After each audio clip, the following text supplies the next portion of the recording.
Kita beralih ke kasus lain. Kejaksaan Agung terus mendalami petunjuk guna mencari sejauh mana peran 8 tersangka kasus dugaan suap terkait dengan vonis lepas terdakwa korporasi korupsi ekspor CPO. Tidak menutup kemungkinan akan ada tersangka baru dalam kasus ini.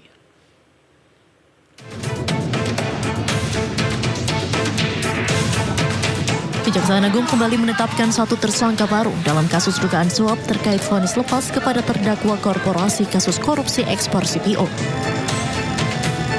Tersangka baru berinisial MSY yang merupakan Social Security Legal Wilmar Group. MSY ditahan selama 20 hari ke depan di Rutan Salemba, Jakarta. Selain menetapkan tersangka baru, Kejagung juga telah melakukan penggeledahan di 3 lokasi dan menyita 2 mobil mewah. Keterangan saksi dan dokumen baik yang diperoleh pada hari ini maupun 2 hari yang lalu, penyidik menyimpulkan telah ditemukan 2 alat bukti yang cukup sehingga pada malam ini menetapkan 1 orang tersangka atas nama MSY. Ya, atas nama MSY, di mana yang bersangkutan sebagai Social Security Legal Wilmar Group. Terhadap tersangka dilakukan penahanan 20 hari ke depan terhitung mulai hari ini di Rutan Salemba, Cabang Kejaksaan Agung Republik Indonesia berdasarkan surat penahanan nomor 28 tanggal 15 April 2025. Dengan demikian, Kejagung saat ini telah menetapkan sebanyak 8 tersangka dalam skandal suap vonis lepas kasus minyak goreng. Ketujuh tersangka sebelumnya terdiri dari 4 hakim, 1 panitera, dan 2 pengacara. Dari Jakarta, tim liputan iNews melaporkan.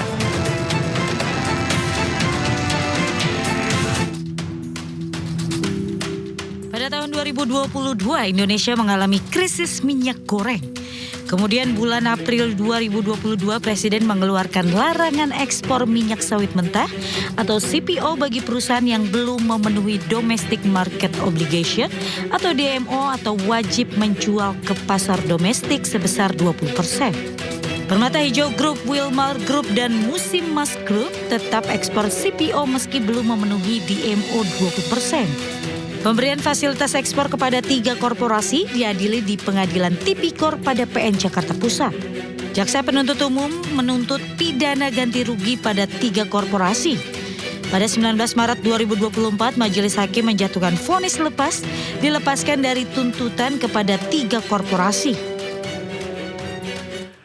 Pemirsa, 4 hakim yang terjerat suap kasus ekspor minyak goreng pernah menjadi sorotan publik saat menangani kasus-kasus besar, mulai dari sidang kasus KM50, pembunuhan Brigadir Yosua, penyiraman penyidik KPK Novel Baswedan, hingga kasus yang menjerat petinggi FPI Rizik Syihab.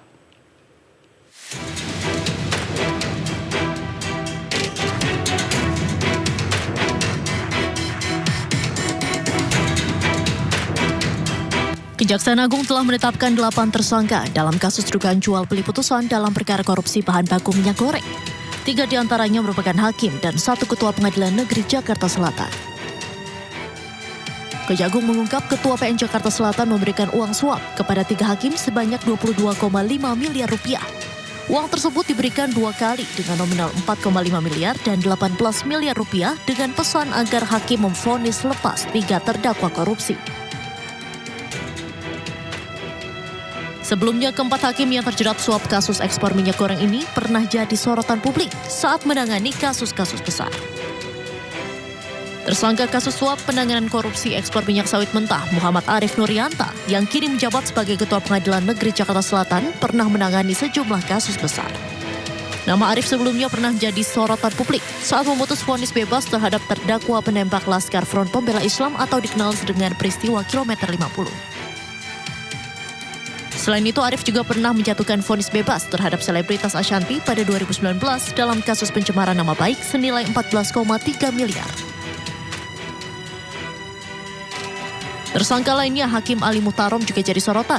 Ia merupakan salah satu hakim pengadilan tipikor Jakarta yang sempat menangani sejumlah perkara seperti kasus korupsi PT Asabri, kemudian kasus korupsi mantan Gubernur Papua Lukas NMB, kasus korupsi PT S4G Kemenkominfo, hingga menangani perkara korupsi impor gula.